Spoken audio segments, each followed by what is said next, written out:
कृपया ध्यान दें। कृपया ध्यान दें। आज मैं आप सभी को बताना चाहता हूँ, क्योंकि मैं काफ़ी समय भ्रमण पे रहा और हमारा जो ऑडिट करती हैं कुमारी नाग भारती एडवोकेट, उनका भी थोड़ा सा क्षेत्र में आवागमन रहा, इसलिए आप लोगों के सामने अपनी हम रील को नहीं बना पाए। तो मैं पुनः आपसे फिर निवेदन करता हूँ, क्योंकि मैं अब आपको अपनी रचनाओं का और अपने मिशन का आप सभी के सामने प्रस्तुत करता रहूँगा। तो मैं इन दिनों में काफ़ी जगह गया हूँ, पंजाब, हरियाणा भी गया, लखनऊ गया, मैंने अनेक जिलों में मैंने घूम करके भ्रमण किया। मेरे कार्यक्रम लगे हुए थे और इस बीच में मेरा कुछ स्वास्थ्य भी ठीक नहीं रहा, तो इसलिए आपके लोगों के सामने मैं अपनी रचनाओं को प्रस्तुत नहीं कर सका। लेकिन इस दिनों में मैंने भ्रमण करते हुए बहुत कुछ समाज में देखा, परखा, तो मैं उन चीज़ों को ज़्यादातर तो नहीं आपके सामने प्रस्तुत करना चाहता हूँ, लेकिन एक बात जरूर कहना चाहता हूँ कि इतने दिनों में जो ये पर्व अभी निकला है होलिका का, तो उसमें मैंने अनुभव किया, लोगों से चर्चा भी की। हमारे सनातनी धर्म में रात में मुर्दा नहीं जलाया जाता है।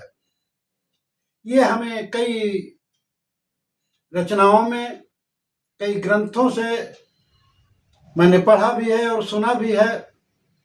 लेकिन ये जो होलिका है, ये रात में ही इसको क्यों जलाया जाता है और हर साल जलाया जाता है, इसका कारण अभी तक स्पष्ट नहीं हो पाया है।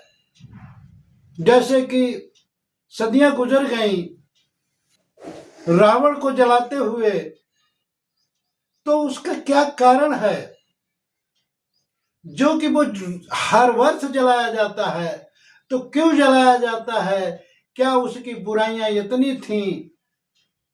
उनके द्वारा, उनके समकालीन अनेक ऐसी घटनाएं मिलती हैं जो कि वो अभी तक उनको दूषित माना जाता है और उनका प्रचलन भी अच्छी तरीके से होता है, लेकिन उसका किसी भी हमारे मानव प्राणी ने अनुसरण नहीं किया। तो मैंने इन चीजों को भी बड़ा गौर से समाज में जा करके देखा। मैंने और कुछ एक बात देखी कि जैसे हमारे बड़े बड़े वक्तागण, बड़े बड़े राजनेता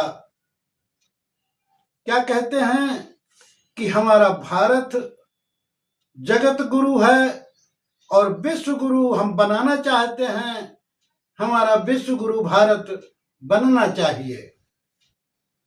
एक तरफ तो वो जगत गुरु और विश्व गुरु की व्याख्या करते हैं और उन्हीं लोगों में से और वही लोग जो मंच पर जाते हैं तो भारत माता की जय बोलते हैं। एक तरफ तो जगत गुरु विश्व गुरु उसको बनाना चाहते हैं, एक तरफ भारत माता की जय बोलते हैं। भारत माता और जगत गुरु के बीच का हमें अंतर भी खोजना है और जानना है, क्योंकि हम एक तरफ जब भारत माता की जय बोलते हैं तो अन्य देश हमारे, माने इस बीच में काफी इंग्लैंड, इटली, फ्रांस, जर्मन जैसे हमारे उपासक लोग हमको मिलने आए, मैं उनसे मिला, तो वो लोग इस बात को हमसे चर्चा करते हैं कि अगर भारत माता की जय बोलते हैं जो भारत के लोग, राजनेता या पढ़े लिखे विद्वान, तो ये अमेरिका माता क्यों नहीं कहता है? वो इराक माता क्यों नहीं जय बोलता है? वो पाकिस्तान की माता की जय क्यों नहीं बोलता है?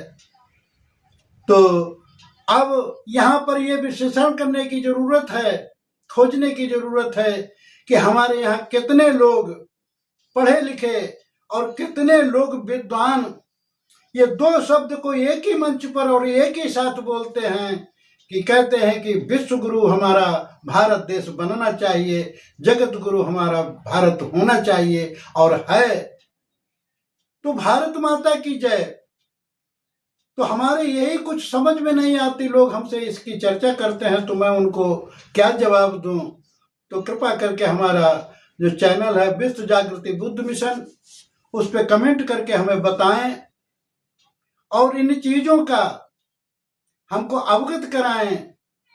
क्योंकि एक तरफ हमारे हिंदू धर्म में रात में मुर्दे को जलाने के लिए लोग चर्चा करते हैं कि नहीं जलाया जाता है, एक तरफ रात में ही हमारी होलिका माता को जो उनकी शहादत है, जो उन्होंने अपने भतीजे के लिए कुर्बानी दी, तो भतीजे के लिए जो कुर्बानी दी तो उनकी शहादत दिवस होना चाहिए, लेकिन उनको बड़ी नाजायज तरीके से जलाते हैं और बाद में अमीर और गुलाल लगा करके उसका जश्न मनाते हैं।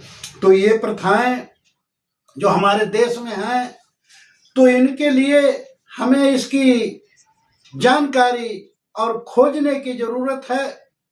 तो इसलिए पर भोजबोध सत्य बाबा साहब डॉक्टर भीमराव अंबेडकर ने जब 1935 में अपने संबोधन में कहा था कि मैं हिंदू धर्म में पैदा हुआ, ये मेरे बस की बात नहीं थी, लेकिन मैं हिंदू रह करके मरूंगा नहीं, ये मेरे बस की बात है। जब उन्होंने 14 अक्टूबर 1956 को अशोका विजयदशमी के दिन धम्म की शरण में गए,